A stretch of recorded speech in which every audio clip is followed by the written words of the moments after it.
Special কোনো মশলা লাগবে না, ঘরোয়া কিছু মশলা দিয়েই কিন্তু আজকে রেসিপিটি বানিয়েছি।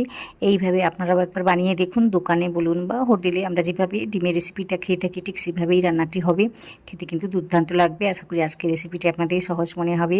যদি ভালো লাগে তাহলে আমার ভিডিওতে একটা লাইক দিয়ে চ্যানেলটাকে সাবস্ক্রাইব করে নেবেন। পাশে থাকা যে বেল আইকনটা থাকবে ওটাতে প্রেস করতে ভুলবেন না। আর কমেন্ট করে জানাবেন আজকের রেসিপিটি কেমন লাগলো।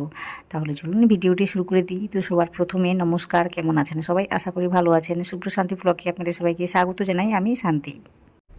তো কি করেছি, কড়াইতে একটু তেল দিয়েছি। তেলটা গরম হয়ে যেতেই এখানে আমি 1 চামচের মতো গোটা জিরে, গোটা ধনে আর 2টো শুকনো লঙ্কা দিয়েছি। তারপর দিয়েছি 3টে বড় মাপের পেঁয়াজকে এভাবে কেটে কেটে দিয়েছি বা কুচিয়ে দিয়েছি।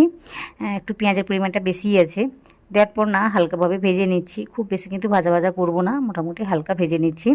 রঙটা একটু চেঞ্জ হয়ে গেলে কিন্তু হবে। তো এইভাবে ভেজে নেওয়ার পর কয়েকটা কাজু বাদাম দিয়েছি, ওই 6 পিসের মতো। তারপর রসুন কোয়া আর আদা কুচি দিয়েছি। পরিমাণটা বুঝে শুনেই দিতে হবে। দেওয়ার পর ওই হালকা নাড়ি চাড়িয়ে নিতে হবে, খুব বেশি ভাজা ভাজা করবো না। তো কেন বলছি সব কিছু বুঝতে পারবেন, ভিডিওটি প্রথম থেকে শেষ পর্যন্ত দেখবেন। আশা করি আপনাদের ভালো লাগবে বা আপনাদের কাজে আসবে। তো রেসিপিটি প্রথম থেকে শেষ পর্যন্ত দেখবেন। তো এখানে আমি কি করেছি, 2টো মাঝারি মাপের টমেটোকে এভাবে কেটে দিয়েছি। তো একটু বেশি করে দেওয়া, এটা দেওয়ার কারণে কিন্তু খেতে ভালো লাগবে। সে যাই হোক, মোটামুটি আমি এটাকে দিয়ে না একটু সময় নিয়ে কাজটি করে নিচ্ছি। যখন আমি দেখব টমেটোটা সুন্দরভাবে সেদ্ধ হয়ে গিয়েছে তখন কিন্তু আমি গ্যাসের ফ্লেমটাকে অফ করে দেবো। কিন্তু তার আগে দেখুন আমি লবণটাকে দিয়েছি। লবণটাকে দিয়ে না একটু সময় নিয়ে কাজটি করে নিতে হবে। তো এখানে পেঁয়াজটা যদি না ভাজা ভাজা হয় তাও কিছু যায় আসে না, কিন্তু এই টমেটোটা যেন ভালোভাবে সেদ্ধ হয়ে যায় সেদিকে একটু লক্ষ্য করতে হবে। তো মোটামুটি একটু সময় নিয়ে কাজটি করে নিয়েছি আর গ্যাসের ফ্লেমটাকে কিন্তু আমি বন্ধ করে দিয়েছি। তো দেখতেই পাচ্ছেন অনেকটা কিন্তু সফট হয়ে গিয়েছে টমেটোটা। তো একটু ঠান্ডা করে নিচ্ছে। ঠান্ডা করে নেওয়ার পর কিন্তু আমি দেখাচ্ছি কী করতে হবে। তো এখানে আমি কি করেছি, আগে থেকে ডিমটাকে সিদ্ধ করে নিয়েছিলাম। খোসাটাকে ছাড়িয়ে নিয়েছি। ছাড়িয়ে নেওয়ার পর আমি এইভাবে একটা ছুরি দিয়ে দাগ কেটে দিচ্ছি বা কেটে কেটে দিচ্ছি। আপনারা চাইলে কিন্তু লম্বা দিকেও কাটতে পারেন। তো এইদিকে মোটামুটি 3 থেকে 4টি এভাবে দাগ করে কেটে দিচ্ছি। এতে করে সমস্ত মশলাগুলো সুন্দরভাবে এই ডিমের মধ্যে ঢুকে যাবে, খেতে ভালো লাগবে।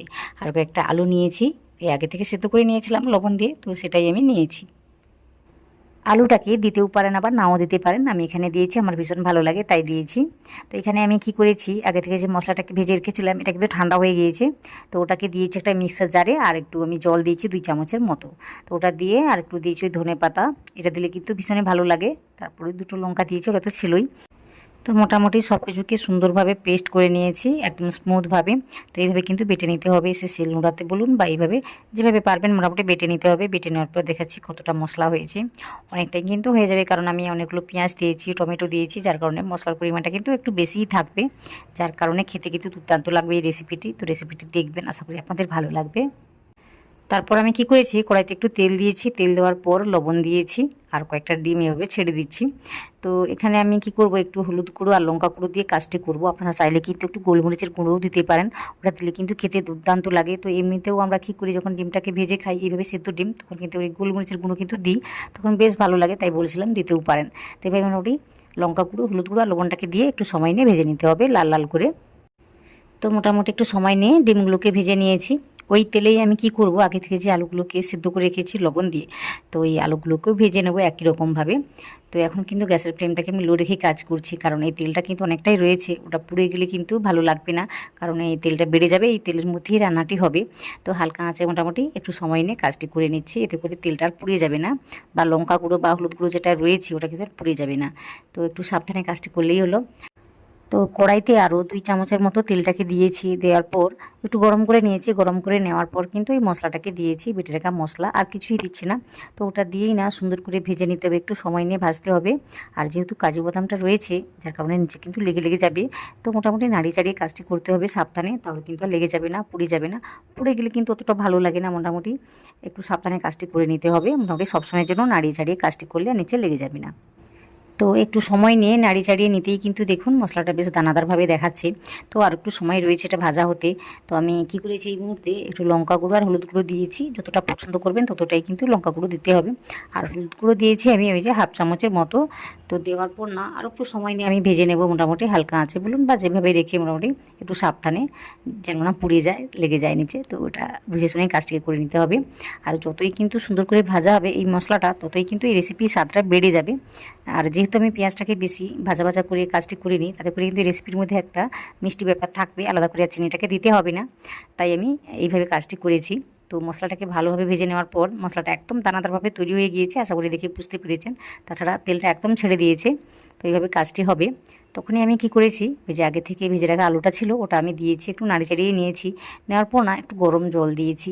তো যেহেতু মশলার মধ্যে একটু জলটা ছিল তাই আমি কোনো রকম জল ইউজ করিনি। একদম কষিয়ে নেওয়ার পর আলুটাকে দেওয়ার পর নাড়ি চাড়িয়ে নেওয়ার পর আমি জলটাকে দিয়েছি। তারপর ডিমটাকে দিয়েছি, দিয়ে না সুন্দর করে মিশিয়ে নেব। আর ওই যে আগে থেকে জারটা ছিল না, মশলা বাটা যে জারটা, তো ওটাকে ধুয়ে একটু জলটাকে দিয়েছি। তো যতটা গ্রেভি রাখতে চান সেটা বুঝে শুনেই জলটাকে দিতে হবে, তবে গরম জলেই দিতে হবে, তাহলে পরে কিন্তু খেতে ভালো লাগবে, নাহলে কিন্তু স্বাদটা বিগড়ে যায়। তো ওটা বুঝে শুনে কাজটি করবেন। তারপর ওই জলটাকে দিয়ে আমি একটু লবণ দিয়েছি, চেখেই দিয়েছি কতটা লাগতে পারে ওটা দেখেই মোটামুটি লবণটাকে দিয়ে আমি ঢাকা দিয়ে রান্না করে নেব 4 থেকে 5 মিনিটের মতো। একদম হালকা আঁচে রেখে কাজটি করেছি। এইভাবে রান্না করলে কিন্তু সমস্ত মশলাগুলো ডিমের ভিতরে ঢুকে যাবে, খেতে বেশ ভালো লাগবে। তো সব শেষে আমি কি করেছি, একটু গরম মশলার গুঁড়ো দিয়েছি 1/2 চামচের মতো, ওটা দিয়ে না মিশিয়ে নিচ্ছি।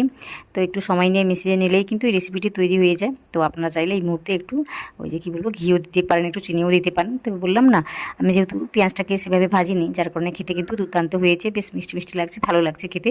তো এইভাবে একবার বানিয়ে দেখবেন, আশা করি আপনাদের ভালো লাগবে। আজকের রেসিপিটি আপনাদের যদি ভালো লাগে বা সহজ মনে হয় তাহলে আমার ভিডিওতে একটা লাইক দিয়ে চ্যানেলটাকে সাবস্ক্রাইব করে নেবেন। পাশে থাকা যে বেল আইকনটা থাকবে ওটাতে প্রেস করতে ভুলবেন না, আর কমেন্ট করে জানাবেন আজকের রেসিপিটি কেমন হয়েছে। আশা করছি আজকের ভিডিওটি বা রেসিপিটি আপনারা সম্পূর্ণ দেখেছেন, ওই প্রথম থেকে শেষ পর্যন্ত আপনারা যারা দেখেছেন আপনাদের সবাইকে অনেক অনেক অনেক ধন্যবাদ জানাই।